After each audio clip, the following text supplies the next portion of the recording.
Good evening.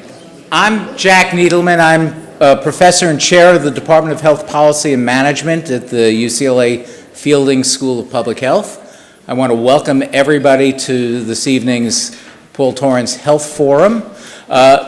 Tonight's forum is a little bit different in format than we've traditionally done in terms of having a film to show and an opportunity to talk with the producer and creator of the film afterwards about a critically important public health topic with, unfortunately, too much resonance and relevance for today.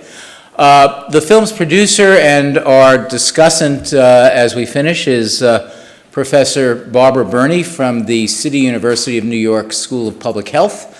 Barbara is an alum of the UCLA School of Public Health, graduating with her MPH in 1972.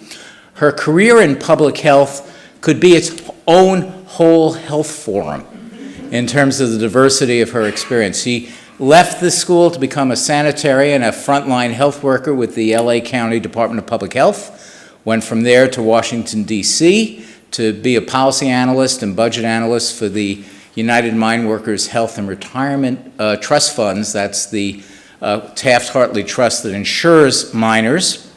And from there, she had a brief stint at the Bureau of Health Professions in the U.S. Department of Health, Education, and Welfare, was then recruited to be director of an OSHA-funded occupational safety and health center directed at providing health education, occupational health education for non-unionized women and minority workers.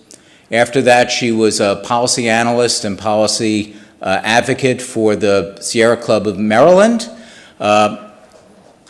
She also has served, done an evaluation while she was on the staff at the Boston University School of Public Health to look at a foundation-funded program for providing technical assistance to community groups dealing with toxic waste problems in the community.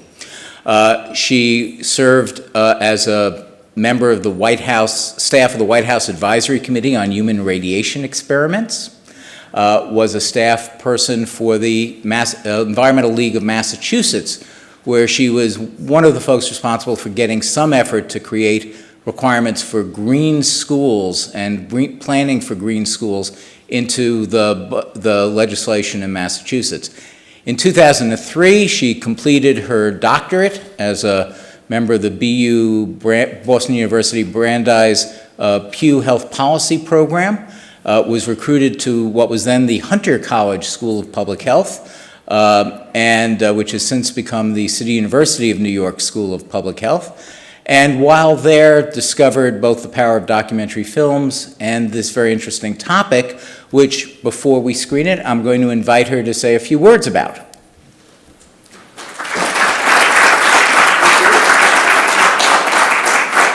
So, thank you for that kind introduction, and thank you all for coming tonight. I really appreciate it. I'm still very excited about this project, which I have to tell you I came to because a friend and colleague of mine, who I later found out was the head of field operations for desegregating the hospitals, told me this great story about how he got sent to Marshall, Texas, which was Lady Bird Johnson's hometown, the First Lady's hometown. And the president was very concerned that he not be embarrassed by any hospitals in Texas not desegregating, and especially the one in Lady Bird's hometown. So my friend shows up there and, gets followed from the airport by these guys in a pickup truck with a gun rack in the back. And he gets settled and he calls up the hospital administrator and he says, "Hi, I'm Dr. Smith and I'm here to help you desegregate your hospital. Could we meet?" The guy says to him, "No." And then the administrator calls up the president, and because, he's the administrator in Lady Bird's hometown, he gets through. And he says, "Why, Mr. President, you didn't mean for us to desegregate our hospital." And the president laughs, and he says, Why, yes, I did. And you know, Lady Bird and I are coming down Thursday for a wedding, and maybe you could do it by then. So I thought, having heard this story, that this was pretty amazing. And that, you know, it needed to be shared widely, and it was a very dramatic story. And so I got this bug in my head that we should do a documentary film, and I started working on it. And you're about to see the result. So I think, without further ado, we should do it.